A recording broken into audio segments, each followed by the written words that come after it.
Halo semuanya, selamat datang di segmen analisa. Kembali kita update terkait dengan perkembangan kasus dari diplomat Arya Daru Pangayunan yang ditemukan sudah tidak lagi bernafas di kos-kosannya pada 8 Juli 2025 lalu. Dari penyidik sudah mengatakan bahwa sampai saat ini rilis terakhir itu belum ada indikasi pidana, tetapi common sense atau logika umum berpikir masyarakat sepertinya banyak yang tidak yakin. Gak usah kita ngomongin data-data yang sifatnya nggak terlihat begitu loh, yang perlu pendalaman lebih lanjut seperti keterangan dari dokter otopsi ya, tetapi data-data yang sifatnya dari pandangan mata saja seperti lakban, kemudian juga plastik. Buat kalian yang belum melihat lebih detail, kalian bisa tonton kondisi terakhir mendiang di Instagram storyku di Anjasa Asmara, itu bertahan 24 jam. Nanti kalau sudah expire, aku coba lihat lagi. Aku coba tampilkan lagi di Instagram storyku. Tujuannya adalah untuk menunjukkan kepada masyarakat. Kan ada salah satu statement nih dari salah satu anggota dari Kompolnas yang bilang bahwa kalau dari lakbannya mendiang itu nggak rapi-rapi amat kok. Nah, ini kan rapi itu adalah kata sifat ya, adjektif gitu loh. Tapi menurut aku sih dan banyak orang menilai itu sangat rapi ya. Terus juga dengan kondisi ada luka lebam dan sebagainya, kalian tonton aja di situ lah. Itu sudah kita bahas di beberapa kali terkait dengan data-data otopsi. Nah, di video kali ini kita akan bahas adalah terkait dengan sosok perempuan inisial V dan juga sosok pria inisial D yang bersama mendiang Daru pada 7 Juli 2025. Kenapa mereka menjadi salah satu faktor penting dalam mengungkap kasus ini? Karena memang suka nggak suka, kita ketahui kan mereka itu bersama Daru, terutama adalah sosok perempuan tersebut, itu mulai pukul 17.52 sampai sekitar 9 malam. Ini keterangan dari Direskrimum Polda Metro Jaya. Nah, jam 9-an malam tersebut pada saat Daru telepon sama istrinya, lagi nunggu taksi, sudah nyampe taksi tiba-tiba merubah haluan yang awalnya mau ke kos-kosan tapi malah menuju ke kantor Kemlu. Bahkan ada beberapa nih yang aku lihat komentarnya katanya Anjas dugaannya mau ke bandara juga sebenarnya tapi nggak jadi.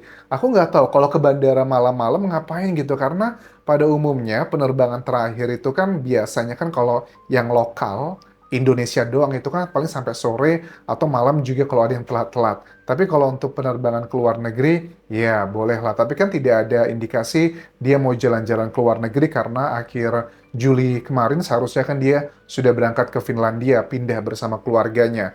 Nah, ini kan menjadi salah satu titik kenapa kok bisa seperti itu merubah haluan. Bahkan handphonenya pun di jam 9 malam, menurut keterangan penyidik dalam rilis kemarin, itu diketahui bahwa HP sehari-harinya yang mereknya Samsung tersebut itu sudah nggak aktif di situ. Jadi nggak dibawa ke kantornya di Kemlu, nggak juga dibawa ke kos-kosannya. Ini juga yang sudah pernah kita bahas ya di salah satu video analisa di YouTube ini teman-teman, ada keterangan kan dari penyidik di awal-awal dikatakan bahwa penjaga kos-kosannya itu sempat menyapa Daru di malam hari itu katanya habis buang sampah, beli makan dan sebagainya sekitar jam 10 malam. Tetapi kan dikatakan juga terbaru dari penyidik Daru itu dari Grand Indonesia langsung ke kantor Kemlu itu sekitar 1 jam 26 menit, jam 11-an malam dia baru pulang ke rumahnya, ke kos-kosannya. Terus itu sosoknya siapa? Dan dalam rilis kemarin, aku tidak mendengar tuh adanya penjelasan terkait hal tersebut. Kalau mungkin aku terlewat, coba kasih tahu kalau memang ada pembahasan tersebut, teman-teman. Nah, di bagian berikutnya adalah sosok V ini siapa? Ada beberapa statement yang aku lihat di banyak media, ada yang menduga bahwa sosok V ini adalah rekan kerjanya mendiang. Katanya D itu adalah suami rekan kerja mendiang. Tapi dari beberapa sumber yang mengirimkan pesan ke Instagramku dan juga beberapa orang yang aku kenal dan mereka mengirimkan data yang sama, yang paling banyak ya yang mereka kirimkan ke aku adalah bahwa dugaannya sosok perempuan V tersebut aku nggak tahu pekerjaannya apa, apakah rekan kerja atau bukan, tetapi persamaan dari statement orang-orang yang mengirimkan beberapa informasi yang sama. Ya, dugaannya adalah sosoknya merupakan istri dari orang yang cukup powerful begitu. Nah, ini aku bacakan, ada beberapa nama yang pastinya tidak aku bisa katakan ya, cuman dengan inisial saja teman-teman. Karena ini banyak banget yang mengirimkan gitu. Orang yang aku kenal, bahkan juga orang yang tidak aku kenal kok bisa sama begitu loh ya. Bahkan menyebut nama-nama dari sosok-sosok yang sering muncul di media massa, terutama TV lah pada saat membahas kasus ini. Jadi gini, ada salah satu statementnya, diketahui katanya, dugaannya ya ini, apakah ini adalah salah satu bagian dari penyidik? Kalau penyidik pasti sudah tahu lah data-datanya siapa aja, cuman kan kenapa tidak disampaikan? Katanya kan urusan privasi. Oke, diketahui bahwa suami V adalah seorang. Oke, wah ini sebuah institusi besar nih, punya pangkatnya juga pangkat besar. Inisialnya katanya suaminya di sini dugaannya inisialnya tuh S, terakhirnya W. Oke, ada 3 kata di situ. Lahirnya itu di Surabaya. Usianya itu bulan April lahir di bulan April dan usianya mirip-mirip sama mendiang Daru. Beda setahun 2 tahun lah. Oke. Terus diketahui bahwa dugaannya nih ya, seringkali pada malam-malam hari sebelum kejadian, korban tersebut keluar, pergi jalan dengan dandan yang rapi dan memakai parfum. Diduga bahwa korban ini bertemu dengan V tersebut. Tahu banget ini ya orang-orang ini kok bisa parfum dan sebagainya emang dicium dulu gitu. Oke. Karena ada nama besar yang dibawa di sini, ya walaupun nama besar juga jatuhnya kan dugaan ya kan dalam dunia hukum kan harus ada 2 alat bukti yang kuat begitu.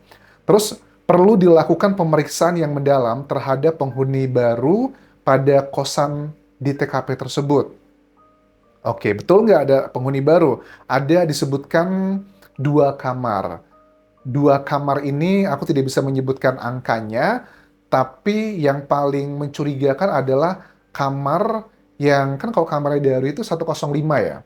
Nah, kamar yang paling terbanyak angkanya itu yang dicurigakan sekali karena diketahui penghuni kamar ini dugaannya memiliki ciri-ciri perawakan yang agak tinggi katanya. Badan tegap, rambut cepak, seringkali menggunakan jaket, selalu pulang ke kosan larut malam, bahkan subuh, menggunakan mobil plat tertentu, seringkali menggunakan baju kemeja putih menyerupai seragam tertentu begitu. Ya, ini sih subjektif ya, zaman sekarang juga orang-orang yang nge-gym olahraga kayaknya juga banyak yang punya badan tegap dan sebagainya. Ya, ini adalah beberapa data-data yang beberapa orang mengirimkan tuh sama sama ke aku gitu loh. Oke, kok kamu bisa dapat data ini? Kamu juga dapat. Aku yakin dari mereka-mereka yang berbicara di media nasional Indonesia, dugaannya mungkin seperti Pak Nikolai Apriliando, praktisi hukum dan HAM, karena ada beberapa data yang disampaikan beliau itu ada juga nih data-data yang aku terima ini. Sekali lagi ini adalah jatuhnya dugaan teman-teman karena di media pun juga para pengamat, praktisi ataupun juga para kriminolog itu juga berbeda pendapat ya. Oke, terus di bagian berikutnya adalah terkait dengan statement indikasi bahwa ini adalah akibat dari perbuatan mendiang sendiri kan kita bisa tangkap dalam rilis terakhir di Polda Metro Jaya teman-teman.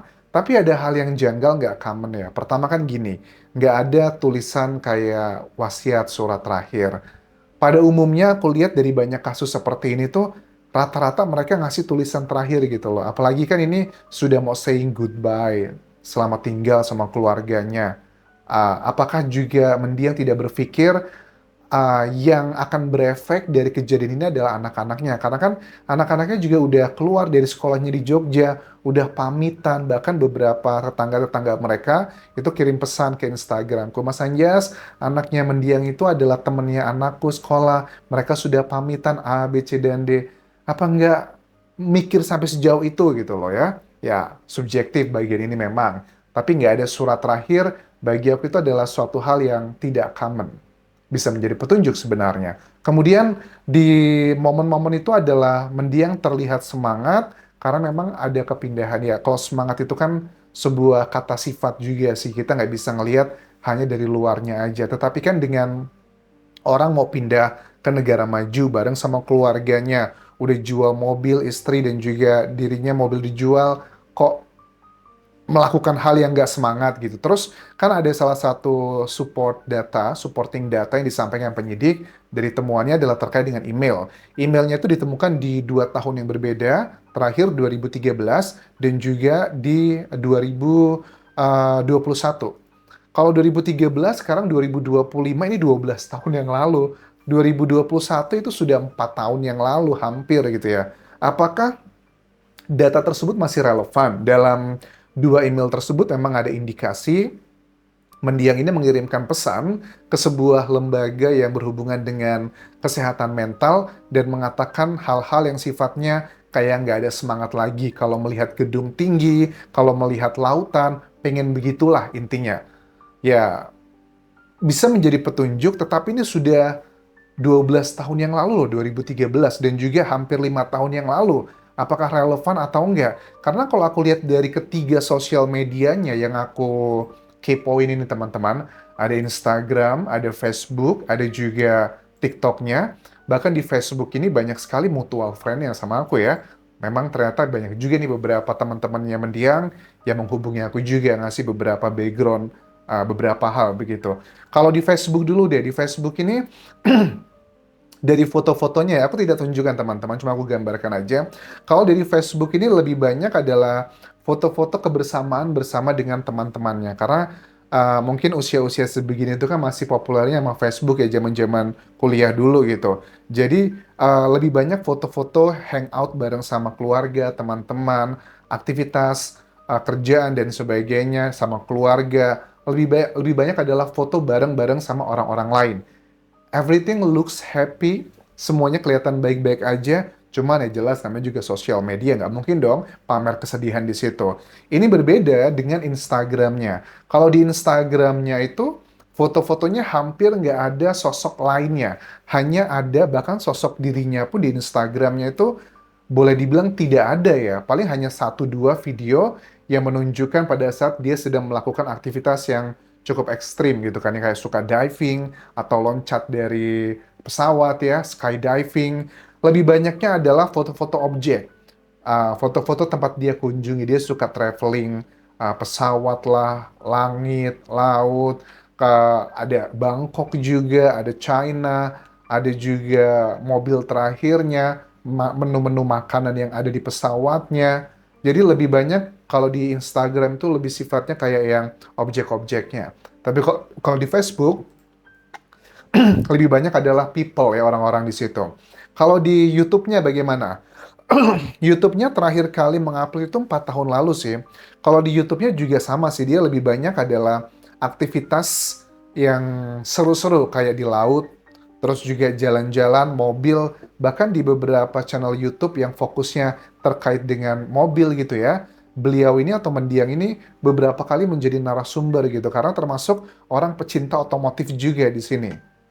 Oke, jadi itu adalah 3 sosial media mendiang yang sampai sekarang itu masih bisa diakses. Nah, dugaannya biasanya kan kalau mohon maaf nih ya, kalau kita punya anggota keluarga yang sudah berpulang dan menjadi perhatian nasional, biasanya kan buru-buru akan segera dinonaktifkan. Tapi kalau ini nggak dinonaktifkan, apakah dugaannya keluarga tidak memiliki akses, istrinya nggak tahu passwordnya?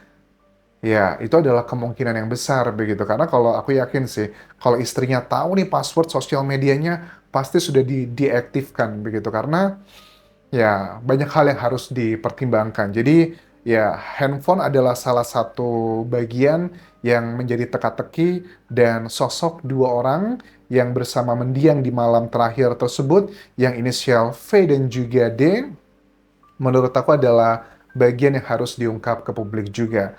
Ya, kan kita mau bukan menyelesaikan ya, membongkar semuanya apa yang sebenarnya terjadi. Kalau memang seandainya memang ini adalah keinginan dari mendiang sendiri, keinginannya gitu ya, kalau banyak data-data yang masuk akal, aku rasa keluarga dan juga masyarakat pasti bakal diem. Tapi kalau memang banyak yang janggal, ya mohon maaf gitu. Common sense, logika berpikir masyarakat juga nggak bisa dibohongi. Sementara itu dulu yang bisa aku update teman-teman. Terima kasih sudah menonton. Sampai ketemu lagi di video berikutnya. Tinggalkan like dan juga komen, subscribe channel YouTube ini follow Instagram, Facebook pageku, dan juga akun TikTok Dian Jasa Asmara. Sampai jumpa.